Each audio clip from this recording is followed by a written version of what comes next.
Hi there, this is Lebowski, your log review guide for today.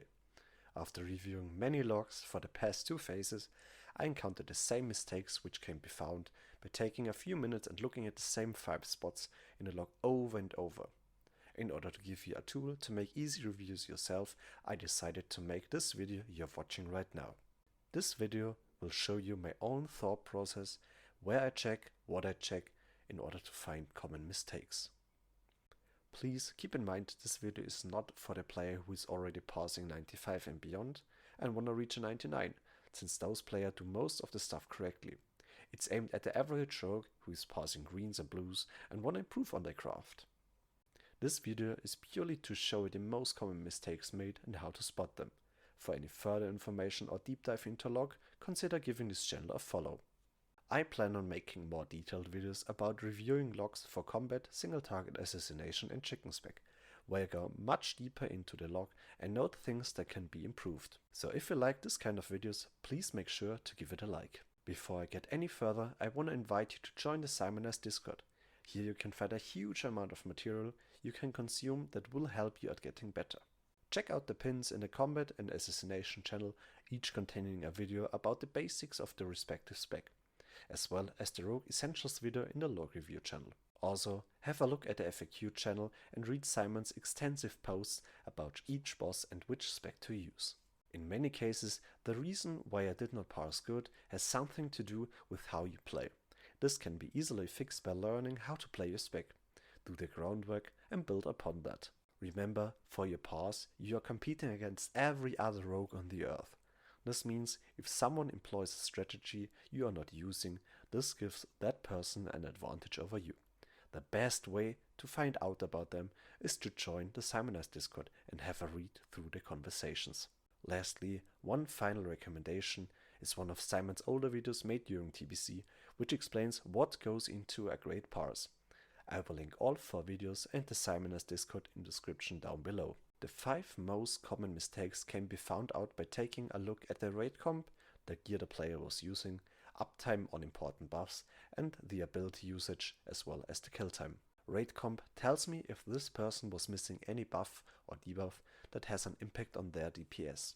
After that, I take a look at that person's gear and see if I can find something that sticks out. Like in this case, I can see Blood of the Old God and Dark Matter was used.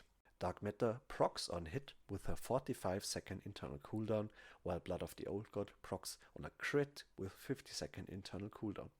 This results in the trinkets desync very easily.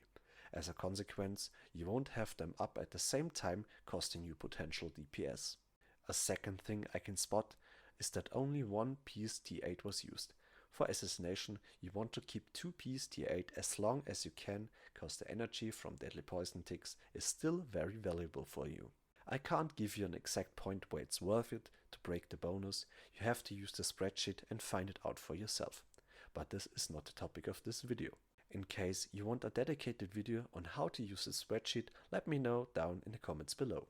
Usually I can find some issues regarding stat caps up here. For example, if someone is way below the expertise cap, resulting in a lot of dodged Envenoms.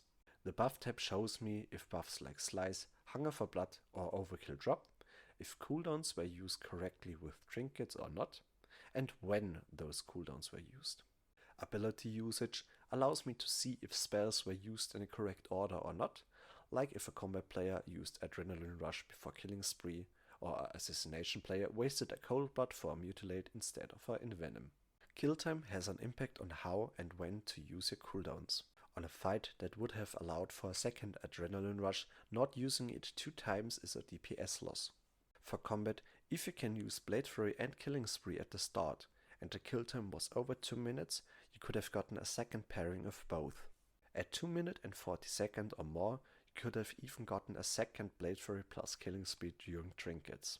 If you want to learn or improve even more, you should take a look at what really good player did and cross-check that with your own actions.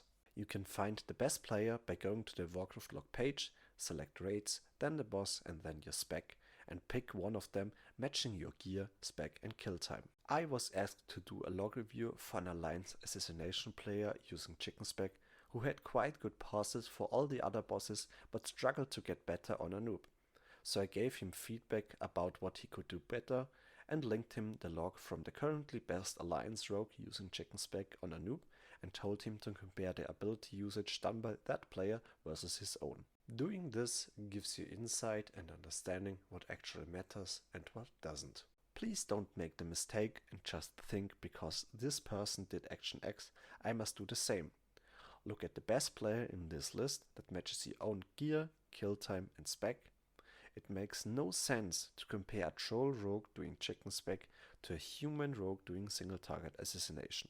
For a noob, in my opinion, you cannot need to use the chicken spec to get the highest possible parse and a solid kill time.